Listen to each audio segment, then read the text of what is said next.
আইসিসির সবশেষ র্যাঙ্কিংয়ে ব্যাটার তালিকায় ২১ ধাপ উন্নতি। অধিনায়ক নাজমুল হোসেন শান্তর ১১ ধাপ এগিয়েছেন মুশফিকুর রহিম। গল টেস্টে জোড়া সেঞ্চুরিতে ক্যারিয়ার সেরা অবস্থান ২৯ নম্বরে উঠে এলেন শান্ত।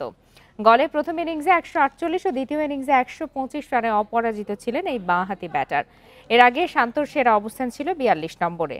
গলে ১৬৩ ও ৪৯ রান করা মুশফিকের ২৮ নম্বর অবস্থানই বাংলাদেশের সেরা। এর আগে ২০২২ সালে ক্যারিয়ার সেরা ১৭তম অবস্থানে উঠেছিলেন মুশফিক।